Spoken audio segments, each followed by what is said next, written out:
Is it a surprise that Joe Biden is really awful to black people? Is that a surprise to you? No, Because no. he said you ain't black If if you you ain't didn't vote for vote for me, him. man. So, in a leaked recording, fam, Biden says that the GOP used defund the police to beat the living hell out of Democrats. Basically saying, blaming people for using that term. And Johnny, I'm sure you're gonna have something to say about this. But also, we talked about Vilsack, the guy, and he refuses. He hurt not just white working class farmers, but he also hurt black farmers, and they brought this up as well. So I have a couple things I want you guys to hear on this. The Intercept obtained this audio, and they put it out there, and it was a whole 1 hour, almost 2 hour video of Biden talking with black leadership, and them giving him their concerns and what they want. And a lot of it was, like neoliberal-ish along the lines of the election. I listened to a lot of it. But some of them made some good points. In particular, this one woman made a good point. This is what they asked him at 45 minutes and 27 seconds, Johnny. Act, which everyone on this call among our groups worked on and that we think is so important. It's not clear that we have the votes for it, but President-elect, that politics is not about simply saying there are this many Democrats and this many Republicans. The president has power. He has the bully pulpit. He has moral authority. And so we would ask you to lend your voice and your strength and your influence and your power and your ability to reach across the aisle to try and pass the George Floyd Justice and Policing Act. But failing that, we would ask you to pull from that act measures that can be enacted by executive order. You have the power to call for a national database on police misconduct. You have the power to ask for a registry that will allow people to easily search in public multiple misconduct complaints against particular officers. You have the ability to impose a database around police killings and police shootings. We know everything that happens to police officers because the FBI keeps a database, but we rely on the Washington Post to tell us how many people have been shot and killed by the police and what the racial breakdown is of those statistics. We need good data so that we can understand what is really happening around policing. And these are things that you can do by executive order. Okay. So that was the ask. They want him to use his executive power to pass something to where they have a database for these officers, which I think is a good solution. It's not even crazy. It's something that's common sense. But multiple people spoke and they criticized him in some areas, and then Joe Biden retorted with this response, which I think it's one of the most disgusting responses I've heard. Respond. I've got to go. Let me respond. There's a lot to respond to here. Let's get something straight. You shouldn't be disappointed. What I've done so far is more than anybody else has done this far. Okay? Number one. Number two, I mean what I say when I say it. I mean what I say when I say it. I'm the only person who's ever run on 3 platforms that I was told could not possibly win the election, and I never ceased from it. One was on restoring the soul of this country because of what I saw happen in Charlottesville. That was it. No one else was talking about it. The words of presidents matter. Nobody else, no progressive, was talking about it. I did. My son Bo used to have an expression. He'd say, remember, Dad, home base. It ain't worth the job if I can't say what I believe. I didn't want to run this time. I ran this time because of the racist son of a gun who was president of the United States of America. That's why I ran. And you'll remember, a lot of you told me talking about the soul of America was going over people's heads. They didn't know what we're talking about. The words of a president matter. What a president says matters. And you've never seen me shy away. In the middle of the debate, I called him a racist. In the middle of the debate with him, I took on white supremacists. I'm the guy that took on every single time somebody was threatened in this country. The only white boy you know who did it, period, out there, every single time. So look, all I'm saying here is, guys and ladies, we're on the same exact page, We talked about closing the racial wealth gap. That's the single biggest thing I want to get done. It's the ultimate equalizer, no matter what else happens.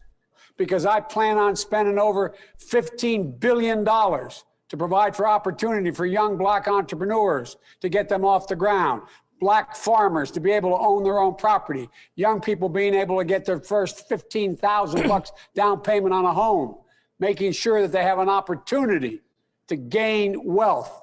We can do all the rest of this unless the Black community is able to make up the wealth gap, in my humble opinion, is real trouble.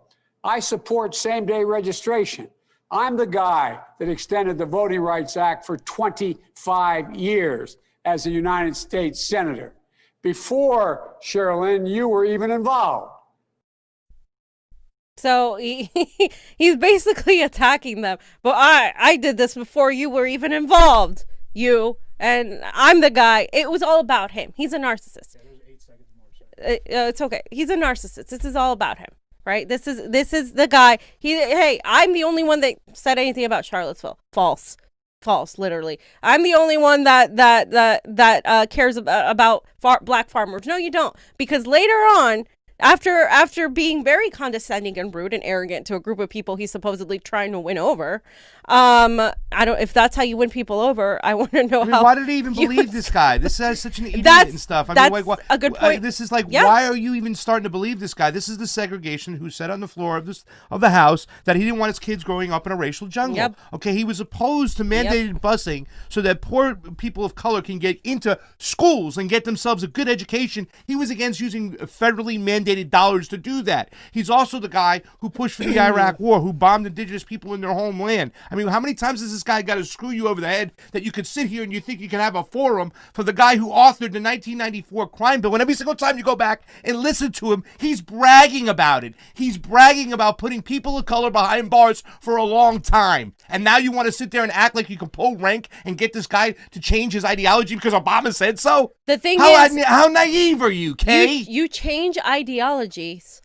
but you get him to do something before you give him your vote, not after. Yeah, no shit. And this is after the fact. So yes, there is definitely criticism on that end. But the thing is, it gets even worse because then he goes on to talk about how Vilsack and defunding the police, how he won't. He's going to put this guy in, this Monsanto guy. We talked about who this guy is.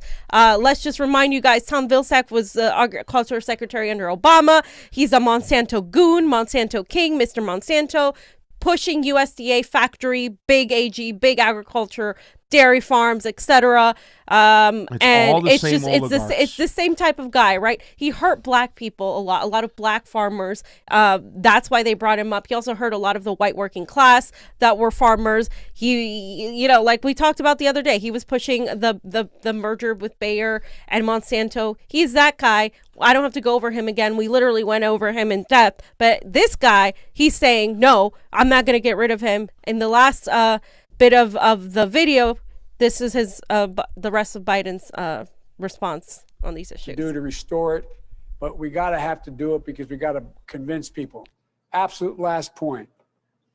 One of the things I'd be concerned about, just as was pointed out to me that you wanted me to be concerned, Derek, I think it was you said it, about dealing with Vilsack as in terms of agriculture. Well, first of all, you can learn more about Vilsack's record, but my point is this. I don't think we should make that a big issue going into before January 5th when the election takes place down in Georgia. But I also don't think we should get too far ahead of ourselves on dealing with police reform in that, because they've already labeled us as being defund the police. Anything we put forward in terms of the organizational structure to change policing, which I promise you will occur, promise you. Just think to yourself and give me advice whether we should do that before January 5th, because that's how they beat the living hell out of us across the country, saying that we're talking about defunding the police. We're not. We're talking about holding them accountable.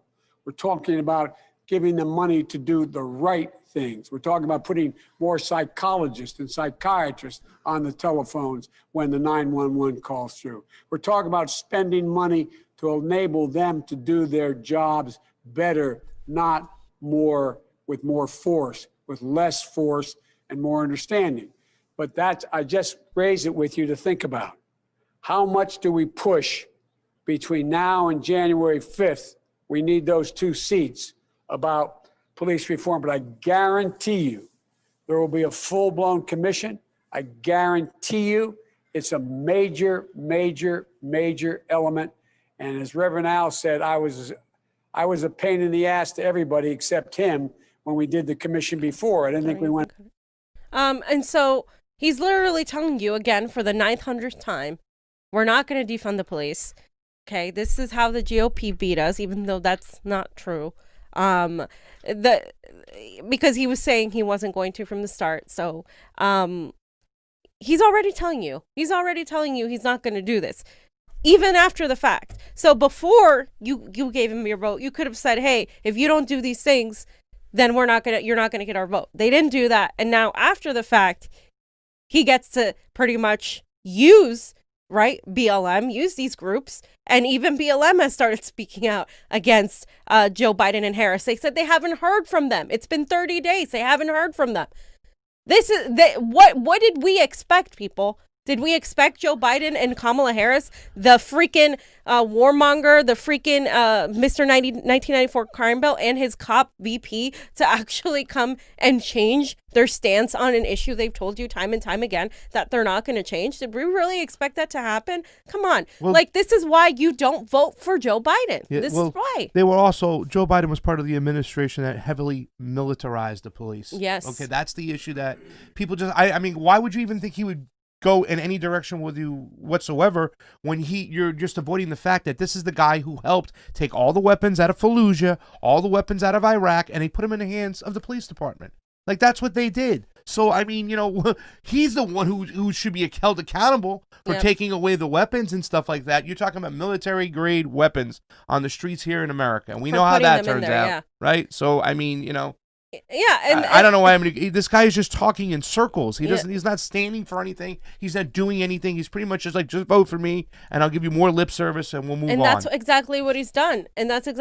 So now we voted for Biden, or you guys voted for Biden. Now what? Now what are you going to do? There's nothing left to do except understand this is what you voted for. Yeah. And now, you can oppose him, but you're not gonna. Well, you have no leverage. Progressives have no leverage. People who want these sort of things, the only leverage you have is to continue exposing him in every single way, and making sure that you use the people to now continue protesting him.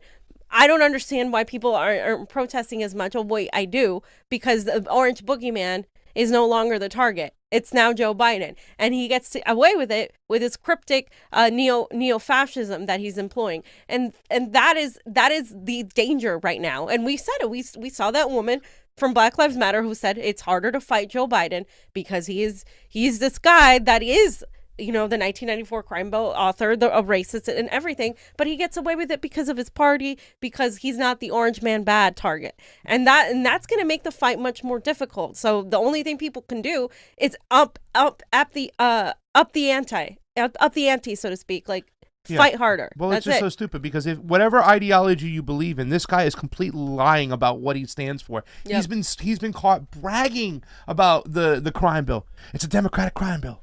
A Democratic crime bill. I'm the guy who pushed a Democratic crime bill. He was saying that stuff years ago. That's up completely. Until recently. I mean, it's just ridiculous. Now it's a 180. You know what I'm saying? He's not going to do it. It's so stupid with this guy. And you know what I'm saying? Once again, this is why, I mean, I know we're going to go into the next topic, but why I told you yesterday, it's like I'm having a hard time looking at anything else because I am so consumed and upset by the election issue, because guys like Joe Biden, in my opinion, right now, would have never won their primaries because they didn't win their primaries. Yeah. There's no way.